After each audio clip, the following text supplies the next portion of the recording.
Alô vocês, grandes eletrônicos! Professor Gustavo Cariello no canal ALCE, Análise Lógica de Circuitos Eletrônicos.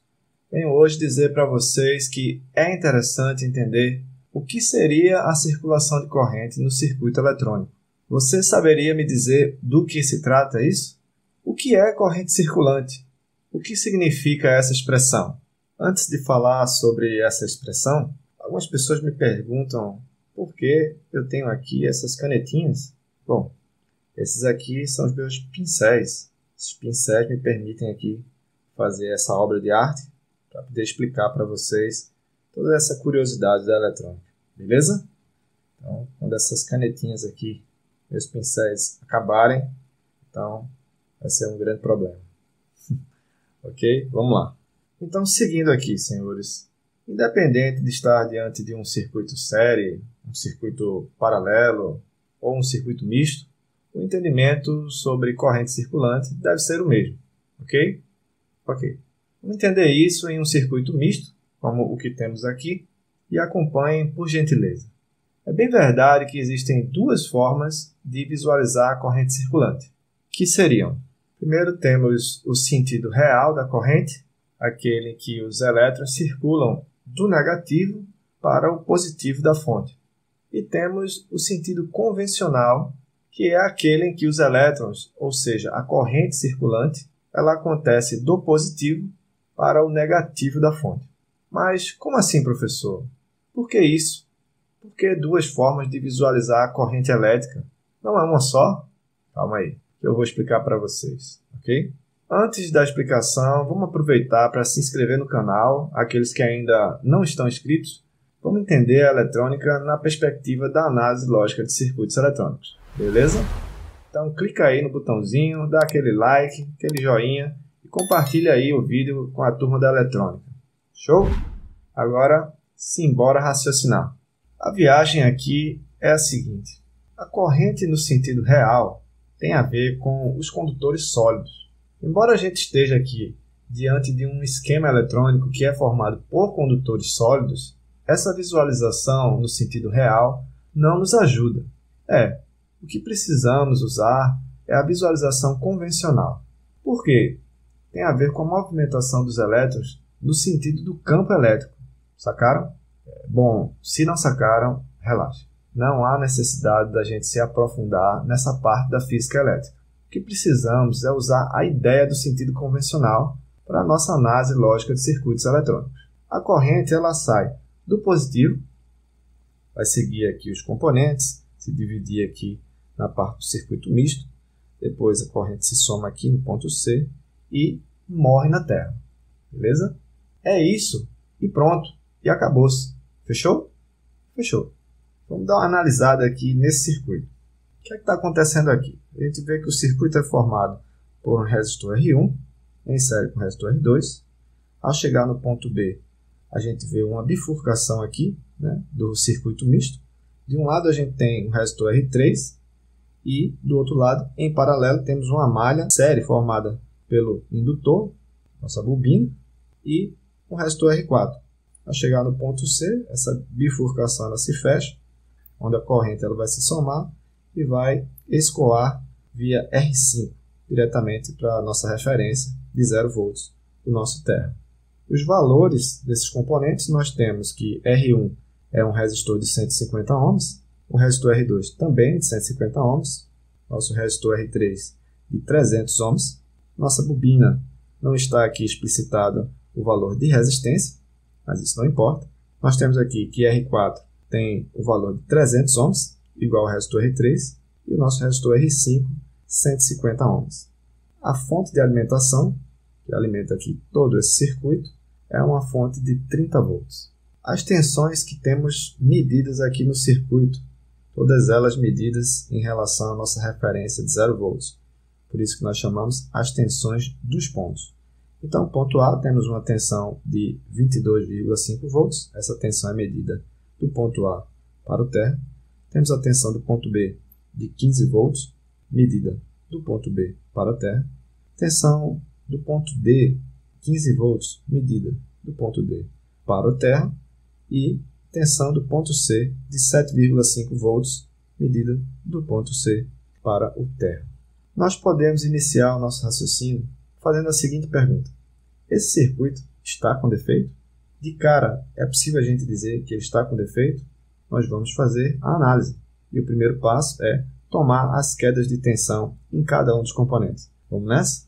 Vamos começar de cima para baixo, ou seja, da tensão de 30 volts até o nosso 0 volts, onde a corrente vai morrer.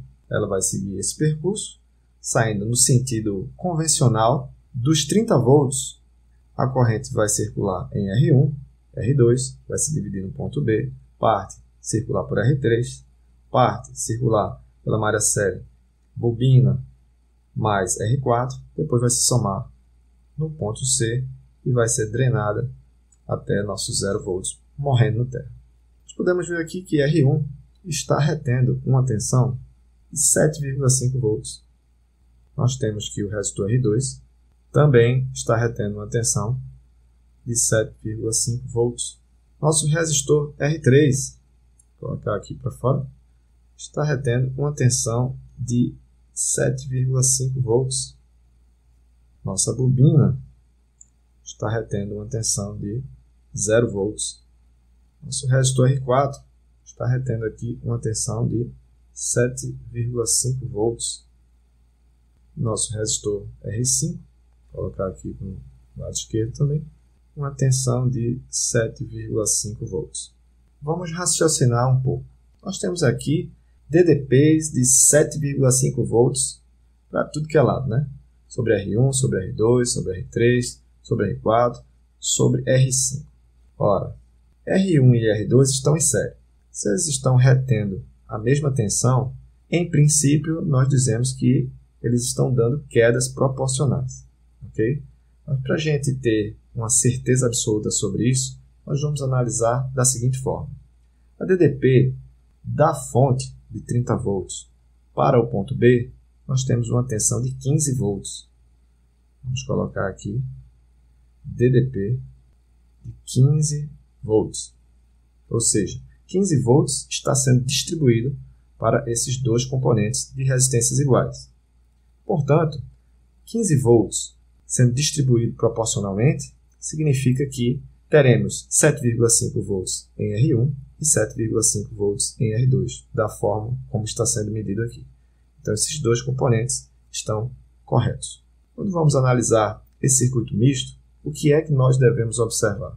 Primeiro que a nossa bobina, embora não esteja mostrando a sua resistência, nós sabemos que a resistência de uma bobina, um indutor, ela é praticamente desprezível. Então, vamos considerar aqui como um fio. Logo, a tensão de um lado da bobina ela é praticamente igual à tensão do outro lado da bobina. Isso está acontecendo? Está acontecendo. Temos 15 volts no ponto B e temos 15 volts no ponto D. Isso nos leva a visualizar o circuito entre o ponto B e o ponto C dessa forma. Ou seja, a bobina, por se tornar um fio diante da visualização, nós ficamos com R3 puramente em paralelo com R4. Lembrando que essa visualização ela é apenas em nível de tensão. Como nós temos aqui uma tensão de 15 volts no ponto B e temos uma tensão de 7,5 volts no ponto C. Isso implica que sobre R3, como já visto anteriormente, nós temos essa medida de 7,5 volts e temos sobre R4 também, como já visto anteriormente, uma tensão de 7,5 volts. Entre o ponto B e o ponto C, além dessa DDP, nós podemos seguramente dizer que esses dois componentes eles estão em paralelo. Okay? O que mais nós podemos analisar aqui? Nós temos que esse paralelismo entre R3 e R4 gera uma resistência equivalente. E nós sabemos que uma resistência equivalente entre duas resistências iguais, nós teremos a metade desse valor. Então, podemos visualizar, forcem o raciocínio a entender que entre o ponto B e o ponto C, ou entre o ponto D e o ponto C, já que B é igual a D, né? Nós vemos aqui que existe uma bobina, então a tensão do ponto B ela é igual à tensão do ponto D. Vai existir uma resistência equivalente de 150 ohms. Isso justifica a queda de 7,5 volts, tanto em R3 quanto em R4. Então, deste ponto para esse, nós devemos visualizar um resistor equivalente de 150 ohms. Vejam, sobre R1 existe uma tensão de 7,5 e ele é de 150 ohms. Sobre R2 existe uma tensão de 7,5 volts, ele também é de 150 ohms.